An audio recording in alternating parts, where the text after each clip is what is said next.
Hello, beautiful soul. Thank you so much for choosing to spend your time and your energy with me today. I wanted to talk about how the medicine that we choose is exactly what we need in any given moment. I've had a few conversations with Soul Family about how within this spiritual community, as you meet more and more people, you kind of learn to use discernment in who you interact with, because even in a community where you presume that everyone is kind of on the same path, you will meet people who use spirituality as a guise to boost their ego, or they may look spiritual on the outside. You know, they wear the crystals and the hippie clothing, but they may be emotional bypassing. Whatever it may be, there are people within this community who have offerings, have workshops, have retreats, but perhaps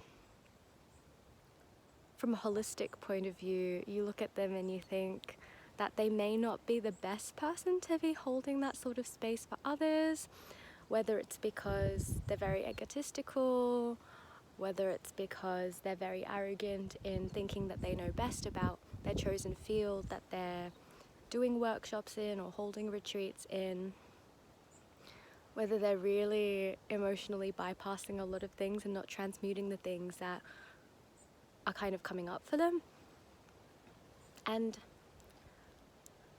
there are moments when you look at people who are in that space and holding space for others, people who are vulnerable, who are investing their time and energy and their money into it, you can for a second find yourself feeling upset or frustrated that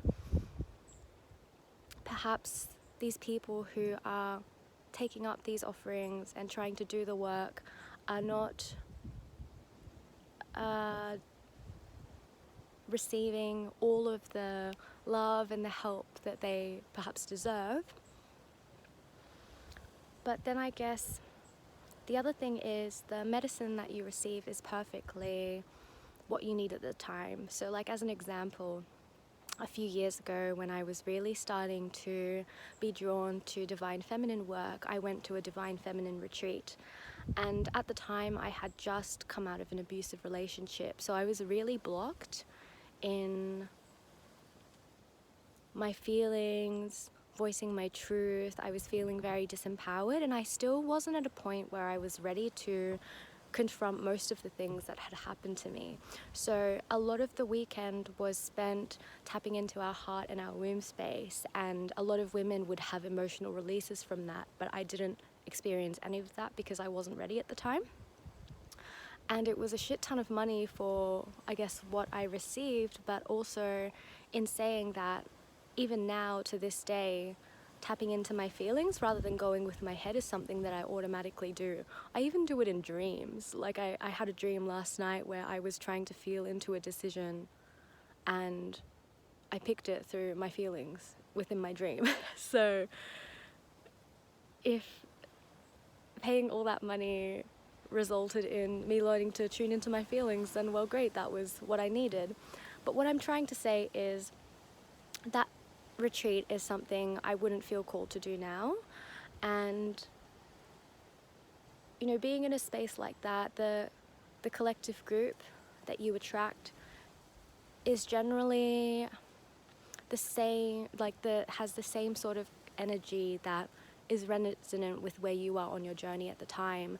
And looking back at the women there who are all really lovely, beautiful beings, I can definitely say that where I am now at the moment on my journey is very different from where they are. Like I guess what I'm trying to say is, as a general, a lot of them were working, 9 to 5. A lot of them knew the things that brought them joy and aspects of what their soul purpose were, but they weren't ready to step into that yet. So what I'm trying to illustrate with that point is that was the medicine that I needed at the time, and it's not necessarily the medicine that I would need now. So as you kind of go through your spiritual journey, right, the things that you need and the things that you recognize and are stepping into is going to be different, and you kind of need those people to like scaffold you across and say, I don't know, for example, the words of Eckhart Tolle might deeply resonate with me in some aspects, and then for someone else it might not really be something that they understand, something that they resonate with from their heart deeply. So they might need someone who is going to be able to kind of illustrate that same point that Eckhart Tolle makes in a very different way that is more aligned with where they are on their journey and what kind of lifestyle they live. So yeah, everything is well, everything is perfect, and all of those people who offer their medicine in different ways, everyone's skills are necessary and important and valuable in all of us who are on this journey. That's all I wanted to say.